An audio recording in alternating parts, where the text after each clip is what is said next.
Hello and welcome to Nudge, the only podcast dedicated to consumer psychology and behavioural science.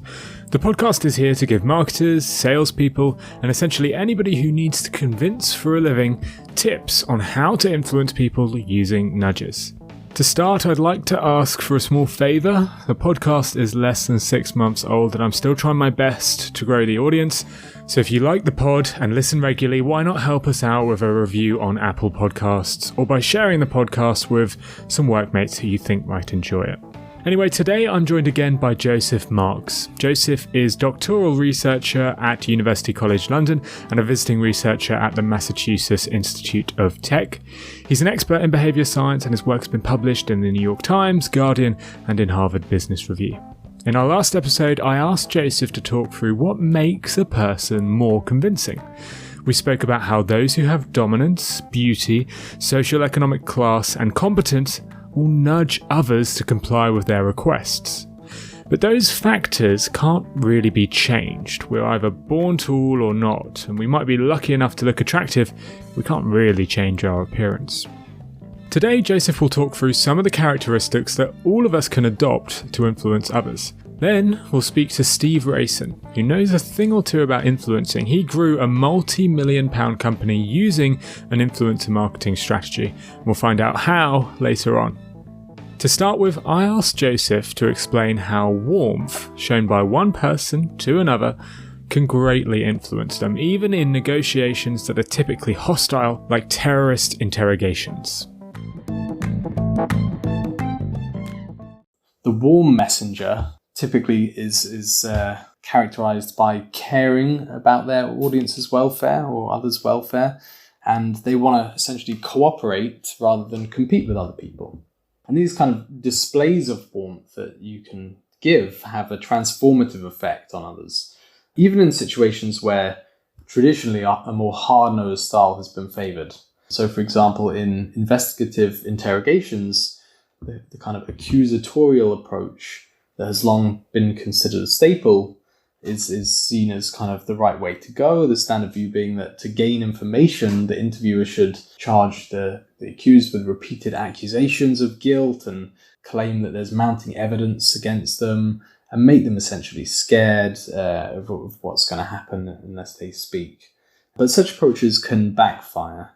And a careful examination of 181 interrogations that included those of Al-Qaeda-inspired suspects and paramilitary activists and right-wing terrorists found that interviewees who experienced respect, dignity, and integrity from their interviewers were much less likely to employ what are known as counter-interrogation tactics. So that's kind of retraction and silence.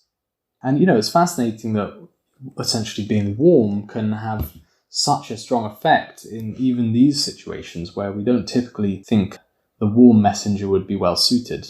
Showing warmth in interrogations dramatically improved the results. I'd argue that this shouldn't surprise us, however, it's a good reminder that being nice to people is generally a very good idea. In fact, studies with schizophrenia patients showed that when psychologists showed a genuine warmth and care for their patients, their well-being increased dramatically, going some way to heavily lessen the problems caused by their mental disorder. But what does warmth actually look like? I asked Joseph to explain. Essentially, warm messengers signal their warmth by expressing positivity and using warm language to help smooth their social interactions. There's a reason why we do it. One study, for example, found that dominant-sounding doctors were more than twice as likely to be sued for malpractice than an equally competent group of doctors who simply used a warmer tone of voice. Others showed that waiters receive bigger tips after approving of diners' choices, as the hairstylists who compliment their customers by saying, "Any hairstyle would look good on you." Another study found that in the workplace, people are relatively receptive to requests from others who ask for help. And in this particular study, roughly 50% of employees were willing to assist a colleague at work. But the researchers found that if the requester first paid them a compliment before asking for help, the likelihood of their colleagues saying yes increased to 79%. So that's a huge effect by essentially a simple display of warmth. Warmth is proven to increase the amount of tips you'll get, to decrease the amount doctors will get sued, and to get your colleagues to help you out at work. The reason people are attracted towards warmth is because it makes someone seem genuine and trustworthy. And another soft characteristic trait that signals this is vulnerability. If we show we're vulnerable, we're more likely to be seen as likable. A study in Joseph's book revealed how showing vulnerability can help if you're late for a flight. In one scenario, passengers that were acting late for their flight asked other passengers if they could skip to the front of the security line to make it. Most passengers said no. However, when the late passenger offered others money, for example $50 to skip to the front of the queue, other passengers always complied.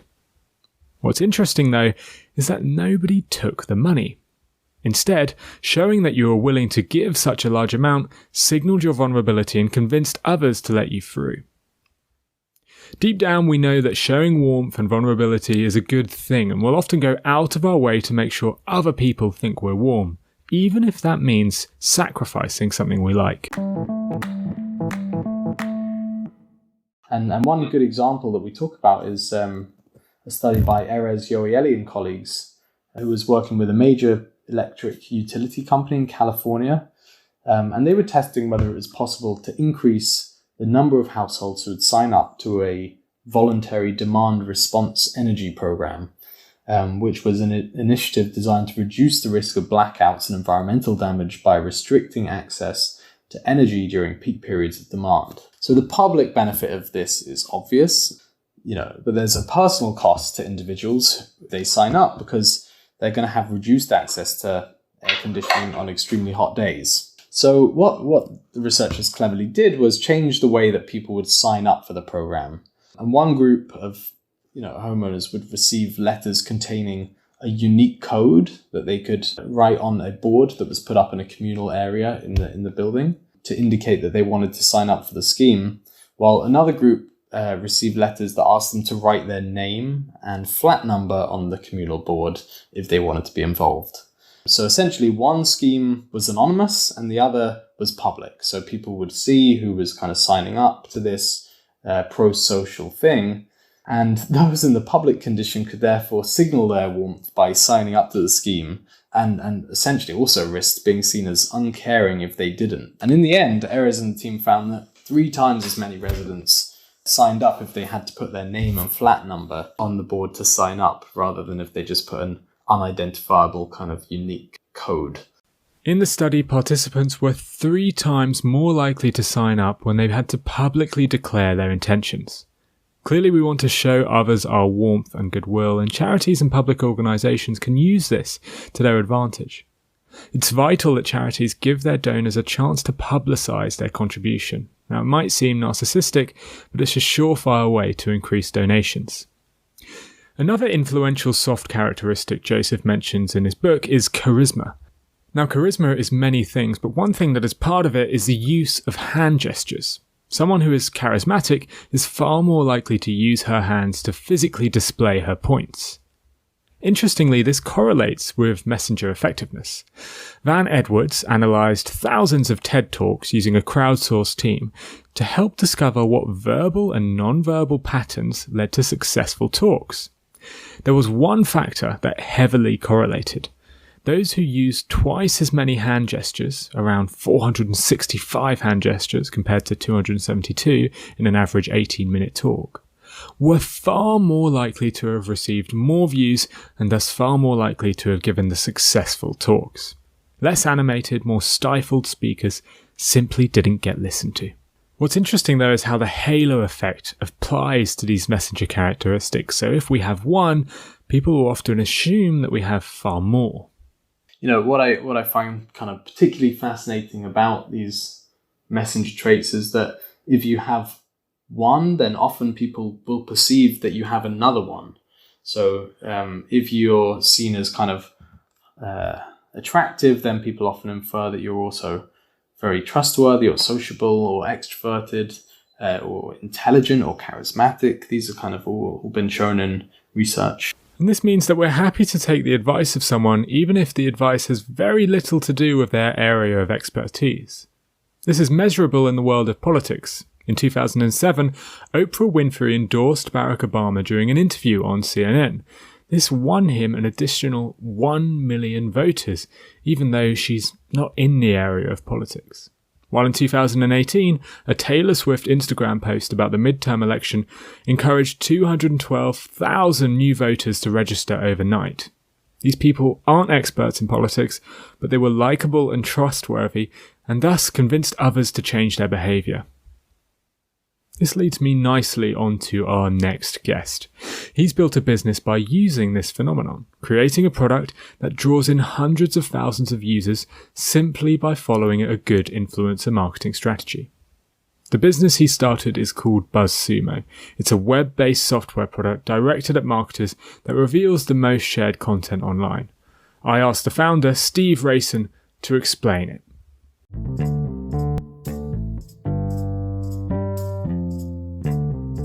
BuzzSumo was a tool we designed for content marketers, and it's quite simple. It's a bit like a Google search engine, except rather than finding authoritative content, it's finding content that's got a lot of engagement. So content that's done well on Reddit or on Facebook or on Twitter, for example. So what content are your peers sharing today? What content was published 2 or 3 days ago that's getting traction in your industry? So it's just to help people find that type of content that was gaining engagement, really. When Steve started this company, he didn't have spare cash to invest in advertising, so instead he decided the most effective yet cheapest way to raise awareness was by using influencer marketing. When we started, we had very little money, so we were literally a startup. There were 3 of us. We didn't take any external funding. So what we wanted is to grow awareness, really, and there are different ways of doing that, but we didn't spend money on advertising. We didn't spend $1 on advertising. So we did a number of things. The first thing we did was we made the tool free while it was in beta. But the other way we decided to promote it was really to try to get the influencers in the industry to talk about it and get people to recommend it. We did something really quite simple. I mean, we identified 20 people in the industry that we thought content marketers respected, content marketers would trust, for example. So we initially tried to identify who are the people that they respect, really. And I think that's a problem for influencer marketing sometimes. People sometimes go for somebody who's got lots of followers, and that isn't necessarily an influencer in your space. If they've got 1 million followers, that's great, but you really want somebody who's got an engaged audience in an area that matters to you. So for us, we were just looking for people who had engagement with content marketers, which is quite a small group relatively. So an influencer might only have 3,000 or 4,000 followers, but if they're really engaged, that's great for us.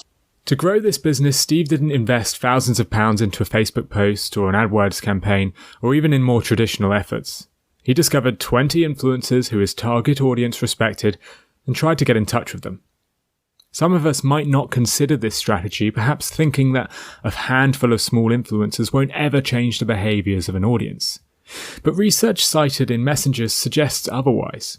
In 2017, 300,000 Twitter users were analysed to see where they developed new beliefs and opinions from.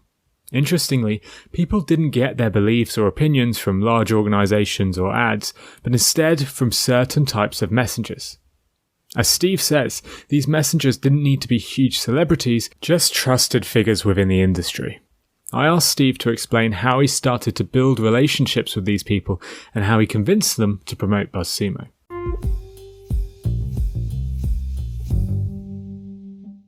Social media marketing was a new area for me, so we identified them by doing desk research, really, and then we just got to know them, really. We did simple things. We tweeted and shared their content. We wrote them saying how much we liked them. If they had comments on their blogs, we commented on their blogs, etc.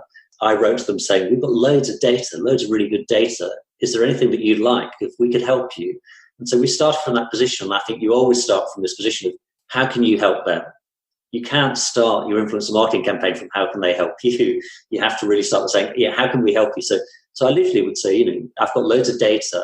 Oh, by the way, here's a free version of BuzzSumo. Try it out. You might like it, etc.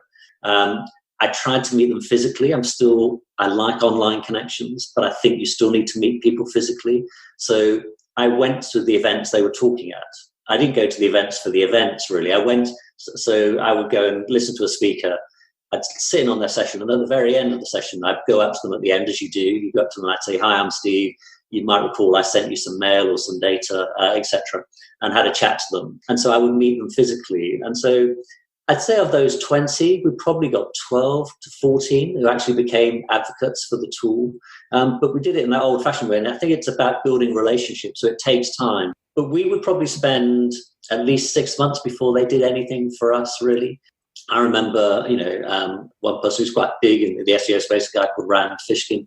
I mailed him saying, we have all this data. Is there anything you'd be interested in? He said, I'd be really interested in, is there a correlation between shares and links? So if an article gets lots of links, does it also get lots of shares? So I said, well, I'll research it.